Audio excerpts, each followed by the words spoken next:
is being recorded. Okay, let's discuss about gene and gene locus.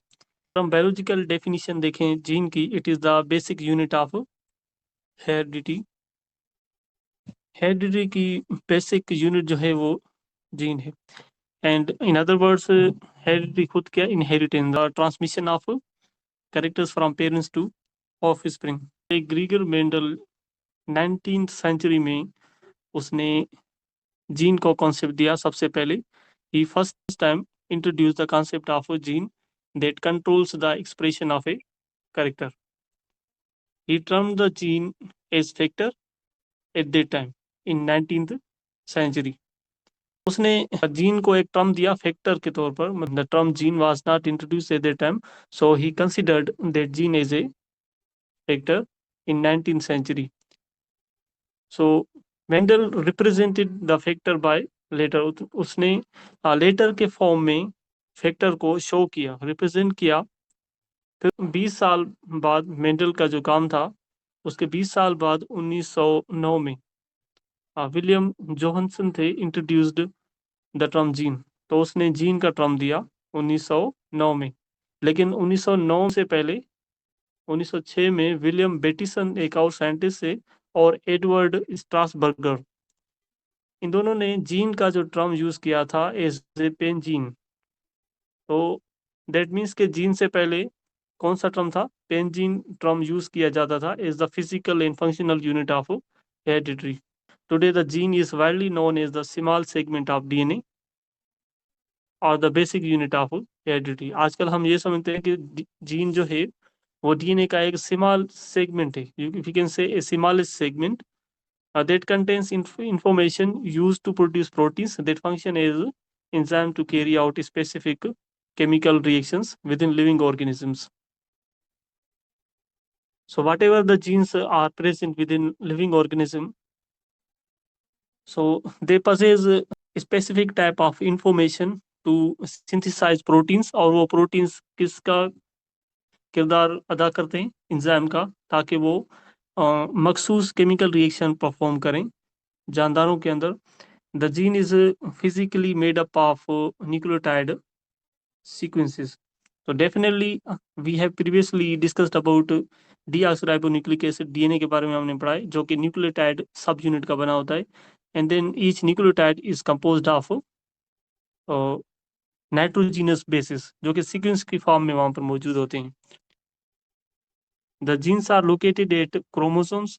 तो basically हम अगर कहें कि जीन की लोकेशन क्या होती है, वो क्रोमोसोम्स में ही लोकेटेड होते हैं according to the chromosomal theory of inheritance, जो कि हम जेनेटिक्स के चैप्टर में पढ़ेंगे कि क्रोमोसोमल थ्योरी ऑफ इनहेरिटेंस के मुताबिक जीन्स क्रोमोसोम्स में लोकेटेड हैं.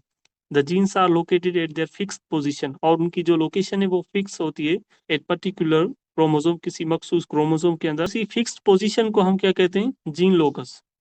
It is termed as gene locus. अगर हम एक लोकेशन की बात करें, एक जीन लोकेशन की बात करें, that means it is termed as locus. Locus की प्लूरल फॉर्म है loci. The position of gene at particular chromosome is called gene locus. This is what the proper definition of gene locus is. So now coming towards the types of chromosomes, if the chromosome are morphologically similar and have same gene loci are called homologous chromosomes. अगर एक pair है homologous chromosome का, जिसमें एक set जो होता है वो पेरेंट 1 से होता है और दूसरा जो सेट होता है पेरेंट 2 से होता है. अब आते हैं हीटरोलोगस क्रोमोसोम्स पर. If the chromosomes are morphologically different and contains different gene loci. अगर क्रोमोसोम जो है मार्फोलॉजिकली डिफरेंट होते हैं, मतलब उसका जो एक्सटर्नल स्ट्रक्चर है वो डिफरेंट है और उनकी जीन लोकेशन है वो भी डिफरेंट है, दैट मीन्स के वो क्रोमोसोम्स कौन से हैं? Heterologous chromosomes. You can see here allele for purple flowers. तो यहाँ पर आप जीन की लोकेशन देख सकते हैं कि they have one fixed position, के ये जो जीन की लोकेशन है वो सेम है. यहाँ पर भी आप देख सकते हैं क्रोमोसोम 1 एंड द क्रोमोसोम 2, इन दोनों के जो ट्रेट की एक्सप्रेशन है वो डिफरेंट है. This chromosome contains an allele for purple flowers, and this gene contains allele for white flowers. The alternative form of a gene is called allele. It is to note that a homologous chromosome, अगर हम homologous chromosome की बात करें, the gene of a trait at particular locus may be similar or different. For example, because humans inherit 2 copies of every gene, one from parent 1 and the other from parent 2, mother or father. अगर 2 copies receive होती हैं, inherit होती हैं, so you might possess an allele for blue eyes. तो आपके पास एक trait के लिए कितने एलील मौजूद होंगे? 2. तो एक जो एलील होगा वो किसके लिए होगा? ब्लू आइज के लिए, और दूसरा जो एलील होगा वो होगा ब्राउन आइज के लिए, from your father. So both of these are present at a same location but they have different trait expression. Interestingly हम नोट कर सकते हैं कि मेंडल जो है also found 2 alleles. 19th century में मेंडल ने खुद भी पहले ही विदाउट हैविंग मॉडर्न डिवाइसेस, तो उसने ये भी कहा था कि हर एक ट्रेड के लिए 2 ट्रेड एग्जिस्ट करते हैं, एक ट्रेड के लिए 2 एलील्स मौजूद होते हैं. As he observed 7 traits in pisum plants. तो पाइसम प्लांट्स में उसने बेसिकली ऑब्जर्व किया था कि 7 ट्रेड्स उसने ऑब्जर्व किया था. We will discuss the Mendel's work in detail in genetics chapter. He found 2 alternative forms in each trait. उन 7 में से जो हर एक ट्रेट है उनके लिए, उनमें से उनके 2 अल्टरनेटिव फॉर्म्स उसने हासिल किए. जैसे कि अगर हम लेंथ की बात करें जो कि एक ट्रेट है, फॉर एग्जांपल 7 में से एक ट्रेट जो कि लेंथ है पाइसम प्लांट का, तो उसके 2 अल्टरनेटिव फॉर्म्स होते हैं, एक होता है टाल, दूसरा होता है डॉर्फ. तो ये किसकी वजह से हो रहे हैं tall and dwarf? It is just because of the presence of alleles जो कि डिफरेंट ट्रेट एक्सप्रेस करते हैं. So both traits are controlled by different genes. We have already discussed about Watson and Crick model, जिन्होंने double helix model उन्होंने propose किया था. कि अब आते हैं कि वाटसन एंड क्रिक का दूसरा भी जो उनकी हाइपोथेसिस ये थी कि ये जो डीएनए रिप्लिकेशन है वो सेमी कंजर्वेटिव मेथड के जरिए होती है. सेमी कंजर्वेटिव मैकेनिज्म के जरिए डीएनए रिप्लिकेशन होती है, जो कि एप्रोप्रिएट है, दुरुस्त है, as compared to the other models proposed by other scientists such as conservative model and dispersive model, जो कि incorrect है. So semi conservative model was widely and is still it is widely accepted model till today. So let's discuss के DNA replication है क्या. सबसे the exact duplication of DNA to form new complementary strain. DNA की अगर हम एक strain को unzip होती है, सो अगर उनकी न्यू कम्प्लीमेंट्री स्ट्रेंड्स बनते हैं तो that means it's called DNA replication. तो इसकी टाइमिंग क्या होती है? It occurs during the S phase of interphase in the cell cycle. तो ये भी आप नोट कर लें कि एस फेज के दौरान, इंटरफेस के एस फेज के दौरान डीएनए की रिप्लिकेशन होती है, जो कि नॉन डिवीजन फेज है. फंडामेंटल प्रिंसिपल, इसका उसूल क्या है? डीएनए रिप्लिकेशन का उसूल कौन सा है? DNA replication follows base pairing rules. अगर एक स्ट्रैंड की कॉपी बननी होती है तो फिर और जो बेसिस होते हैं कॉपी के, उसके those bases must be complementary towards the original strand of the DNA. जब भी डीएनए रिप्लिकेशन होती है so base pairing rules apply होती है, where each parental strand acts as a template for synthesizing a new complementary strand. आज का जो class है इसमें हम सिर्फ और सिर्फ डीएनए के रिप्लिकेशन का इंट्रोडक्शन पढ़ रहे हैं, बल्कि जो डीएनए रिप्लिकेशन का पूरा जो डिटेल प्रोसेस है हम नेक्स्ट क्लास में पढ़ेंगे. थियोरेटिकल मॉडल्स वो कौन से थे डीएनए रिप्लिकेशन का? कंजर्वेटिव मॉडल सबसे पहले दिया गया था. कंजर्वेटिव मॉडल के तहत the parental double helix remain intact. तो इसमें पेरेंटल जो डबल हेलिक्स है वो एक ही जगह पर फिक्स थे, और जो न्यू का कंप्लीटली जो मॉलिक्यूल है, न्यू मॉलिक्यूल की फॉर्मेशन जो होती है वो उसकी सिंथेसिस होती है, और and that is totally separated from the parental double helix. तो कंजर्वेटिव मॉडल यही होता है. So it does not mix with the new copies. Conservative model का मकसद ये है कि जब भी रिप्लिकेशन होती है तो फिर जो ओल्ड डीएनए है वो जो न्यू कॉपीज होंगे उसके साथ ओल्ड डीएनए मिक्स नहीं होता। तो कंजर्वेटिव मॉडल का मकसद ये है। अब आते हैं सेमी कंजर्वेटिव मॉडल पर। The parental strand separate and each serves as a template for a new strand. तो इसमें इक्वल डिस्ट्रीब्यूशन होती है। इसमें each data molecule contains one parental strand and one newly synthesized strand. Dispersive model में it means it's a mix up. Resulting DNA strands contain a mixture of old parental and new DNA segments. तो उसमें segments जो होते हैं बीच में mix up होती है, कहाँ कहाँ ओल्ड स्ट्रैंड्स होते हैं और कहाँ कहाँ क्या होते हैं न्यू स्ट्रैंड्स होते हैं। So you can see here old DNA is shown in the black strand. ये जो ब्लैक स्ट्रैंड्स हैं, suppose these are the old strands. Semi conservative model है वो करेक्ट है अकॉर्डिंग टू वाटसन एंड क्रिक।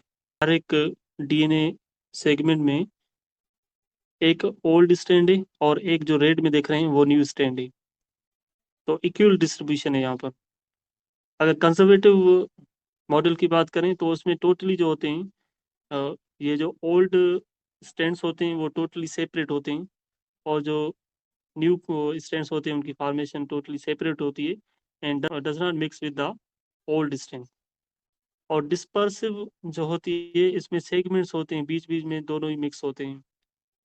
तो dispersive and conservative. Both of these models are now rejected, and semi-conservative model is widely accepted. Experimental confirmation, अगर कोई एक ऐसा experiment देता है तो फिर दूसरे जो कंपटीशन वाले साइंटिस्ट होते हैं वो क्या करते हैं, कंफर्मेशन करते हैं कि वाकई वो दुरुस्त हैं या नहीं। जैसे कि यहाँ पर मिसलसल एंड स्टाल दोनों साइंटिस्ट ने एक्सपेरिमेंट दिया था 1958 में। तो ऑब्जेक्टिव क्या था इन दोनों का?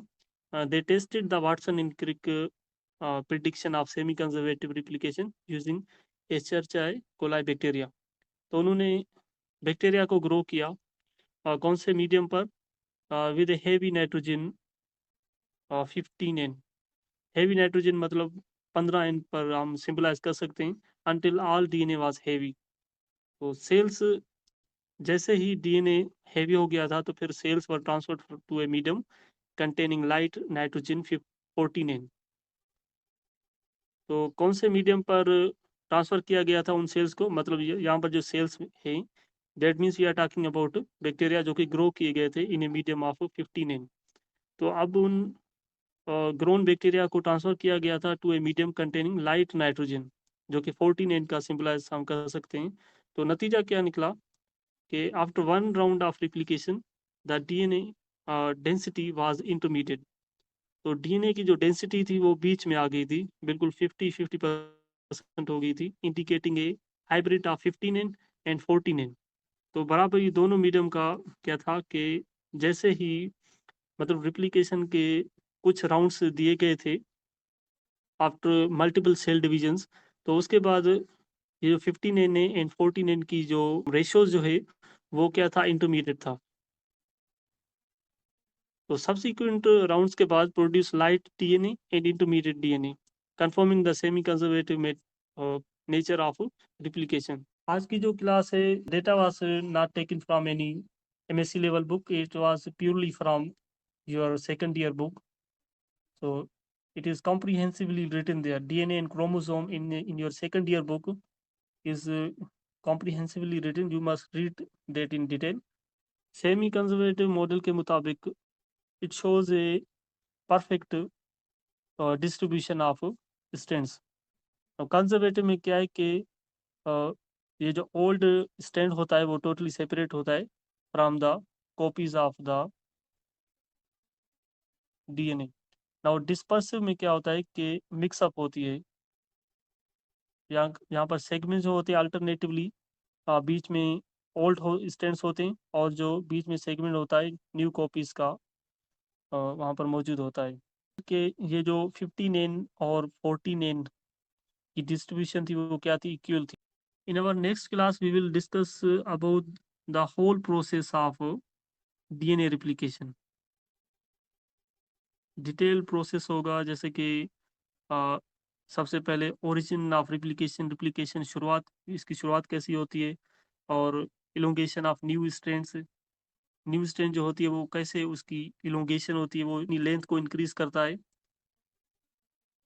And then priming DNA synthesis, types of DNA polymerase and their functions, और कौन से एंजाइम जो हैं जो कि इन्वॉल्व होते हैं डीएनए रिप्लिकेशन में, जैसे कि यहाँ पर है DNA polymerase 1, DNA polymerase 2 and 3.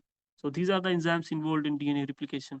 So in next class, inshallah, we will discuss this in detail. Thank you so much. Allah Hafiz.